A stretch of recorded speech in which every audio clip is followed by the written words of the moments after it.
Hey y'all, I'm Danny Parker. I'm a graduate intern for the Office of Student Wellness and Health Promotion, and today I'm going to be talking to you about creating a workspace at home.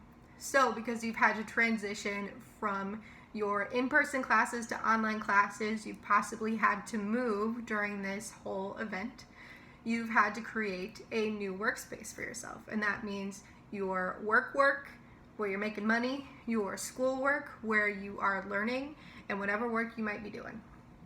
So I've got a couple tips for actually creating that workspace and getting you to do very well on your online work. So first tip is to design your specific workspace.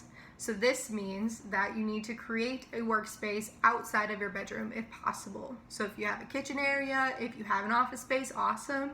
If you have a dining room table, that'll work great too. The biggest thing is try to not actually do your homework in your bed, because when you do, it reprograms your brain. So instead of your brain thinking, oh, I'm in bed, I'm gonna sleep now, your brain thinks, oh, I'm in bed, I need to work now and stay awake. And so it actually throws off your circadian rhythms and negatively impacts your quality of sleep. Tip number 2, create an ergonomically comfortable space for yourself.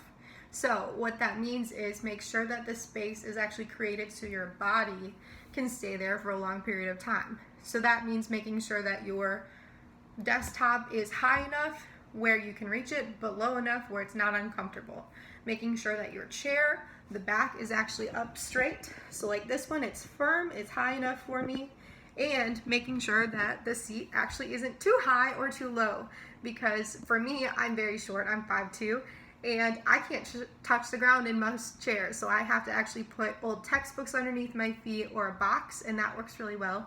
And if you're too tall, make sure that you actually find a chair and a desk that's tall enough. And if the desk isn't tall enough, you can actually put books underneath your laptop or your desktop computer so that it's the right height.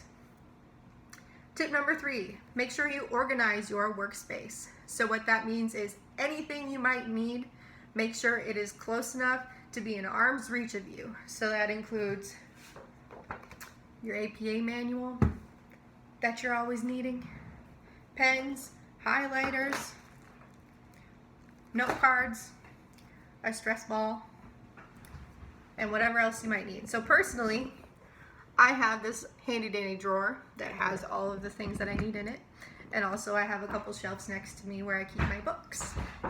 So make sure that everything that you need is close to you so you don't have to get up and stop what you're doing to actually do your work. Tip number 4, limit the distractions in your surroundings if possible.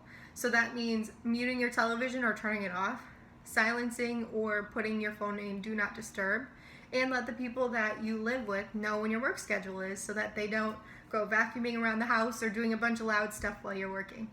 Also, if you have pets, so I have a cat, his name is Montana, he's right here. I actually made him a space near me on my desk so that he could sit and watch me, because we all know cats love to just walk on the keyboard and hang out with you, and so I'm trying to limit my distractions by actually giving him a place to sit and watch me. So tip number 5 is our last tip for today, and it's to use the Pomodoro Method. And so what that means is actually setting a timer, a 45-minute timer, in which in those 45 minutes, you're only doing your work.